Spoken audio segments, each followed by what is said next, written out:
Hello and good morning everyone. Today, we will learn on chapter Audit Risk, Materiality and Sampling. What is the concept of audit risk and materiality? Audit risk is the risk when the auditor gives an opinion that is not inappropriate regarding the financial statement that contain material misstatement. Auditors should plan and perform audit work according to the approved auditing standard, so that they can reduce the audit risk to an acceptable level. Materiality of information is important as it can influence the decision of users. It is used to differentiate between the important and unimportant matters. So, auditor can determine financial statements are free from material misstatement. What are control risk, inherent risk and detection risk? Control risk is material misstatement that occur and not be prevented or detected and not corrected by the client's internal structure. Auditor is responsible to understand internal control system of a company. This risk can be considered at two levels. First, general level, attitude of the management to the important control system. Second, specific level, existing control is sufficient to prevent and detect errors. Inherent risk is the risk exists in the organization that may lead to material misstatement. The auditor should be able to access this risk based on experience and personal judgment. Inherent risk can be classified into two levels. First, at financial statement level, unusual pressure on management. Second, at account balance level, result of previous audit. Detection risk is the risk that any material misstatement will not be detected by the auditor's substantive procedures. This is the only risk that can be directly controlled by the auditor. The auditor would consider doing appropriate training and supervision during the audit work, nature, timing, extent of substantive procedures, relationship of materiality and audit risk. There is an inverse relationship between materiality and audit risk. As such, the lower the materiality, the higher will be the audit risk and vice versa. Quantitative level and basis that can be used for valuing materiality. There is no official guidelines on quantitative measures of materiality. It requires considerable professional judgment by the practitioners. A combination of total misstatement and the financial statements that exceed 10% is normally considered material, while a combination total that is less than 5% is presumed to be immaterial because of the absence of qualitative factors. As for combination of misstatement that is in between 5% to 10% need more amount of professional judgment to determine the materiality. Factors influencing determination of materiality. There are three factors that influence the determination of materiality, which are: first, materiality is a relative rather than an absolute concept. When an auditor checks whether an item is material or not material, he needs to use his professional judgment to decide. For example, 10,000 ringgit is considered material for a small company. However, for a larger company 10,000 ringgit is immaterial to them. The second factor is bases are needed for evaluating materiality. It is necessary to have bases for establishing whether misstatements are material for the company. For example, profit-oriented company. The net income before taxes is the primary basis to determine what material for the company is. Last but not least is qualitative factors also affect determination of materiality. There are three factors that gives impact. Changing trend. Changing trend is where the amount that is considered material may be material if they affect the trend in earnings of the company. For example, if the reported income for the past 5 years increased 3% annually but suddenly dropped 1% for the current year, such change considered to be material as it gives effect to the company's earnings. Loan covenants. Misstatement is considered to be material if there are possible consequences arising from the contractual obligations.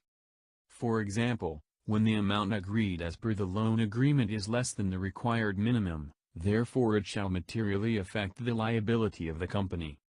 Conceals and illegal acts.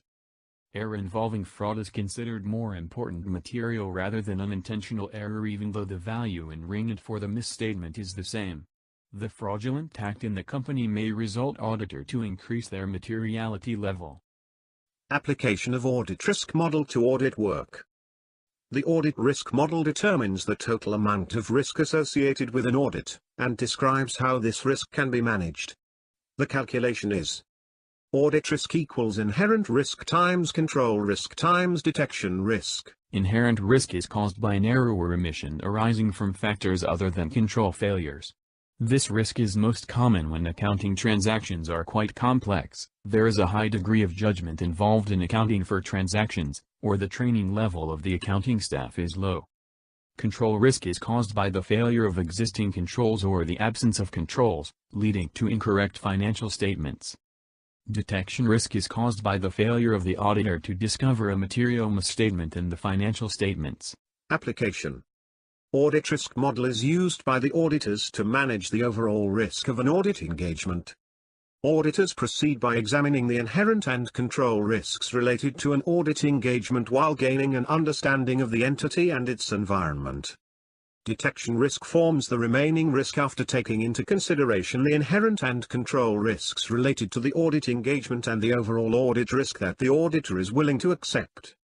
Where the auditor's assessment of inherent and control risk is high, the detection risk is set at a lower level to keep the audit risk at an acceptable level. Lower detection risk may be achieved by increasing the sample size for audit testing. On the other hand, where the auditor believes the inherent and control risks of an engagement to be low, detection risk is allowed to be set at a relatively higher level. Next, consideration of analytical review procedures. What is analytical procedures? Analytical procedures are one of many financial audit processes which help an auditor understand the client's business and changes in the business, and to identify potential risk areas to plan other audit procedures. Analytical procedures use comparisons and relationship to assess whether account balances or other data appear reasonable relative to the auditor's expectation. Purpose. Analytical procedures are used to assist the auditors in planning the nature, timing and extent of other audit procedures. As substantive procedures when their use can be more effective or efficient than tests of details in reducing detection risk for specific financial statement assertions, and as an overall review of the financial statements in the final review stage of the audit.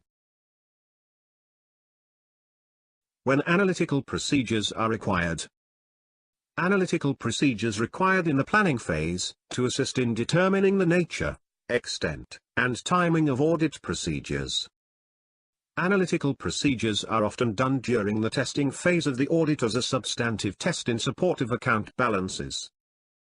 Analytical procedures are also required during the completion phase of the audit to serve as final review for material misstatement or financial problems. Consideration.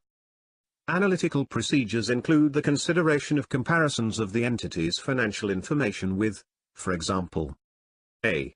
comparable information for prior periods, b. anticipated results of the entity, such as budgets or forecasts, or expectations of the auditors, such as an estimation of depreciation, and c. similar industry information, such as a comparison of the entity's ratio of sales to debtors with industry averages or with other entities of comparable size in the same industry.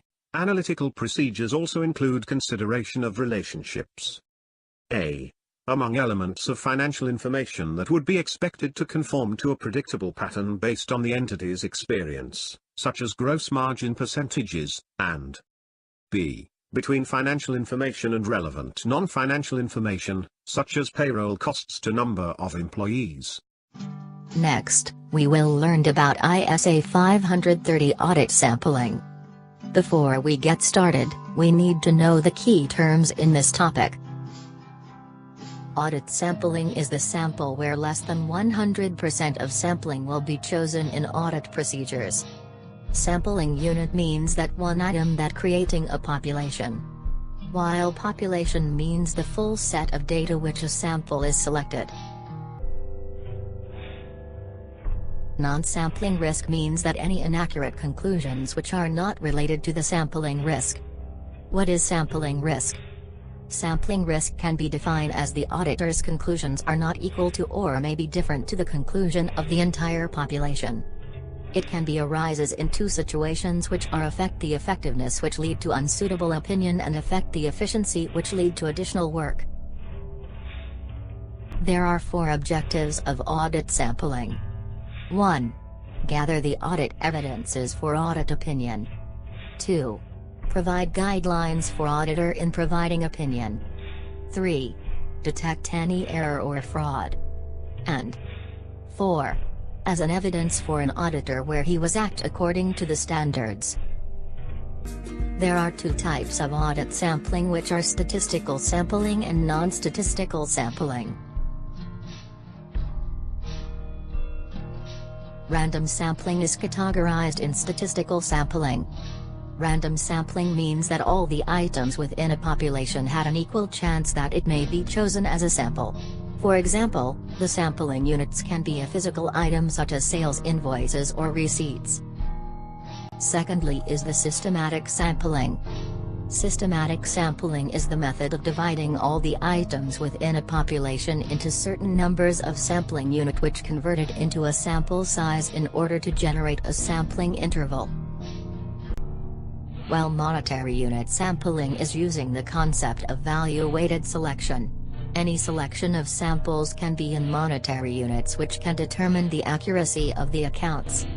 The steps involved are determine the sample size, select the sample, perform the audit procedures, evaluate the results and making a conclusion. On the other hand, haphazard sampling fall under non-statistical sampling. This type of sampling is considered as inappropriate sampling where the auditors are not following the structured technique. This is because it can lead to biased decisions, as the objective of audit sampling is to ensure that all the sample had a chance to be chosen, but it cannot be achieved if the auditors avoid the items that hard to find. And the last one is block selection. Block selection involved the selection of block of sequence items within the population. Block selection is not commonly used due to any valid preferences cannot be made after the block were examined. However, it can help in reducing the sampling risk.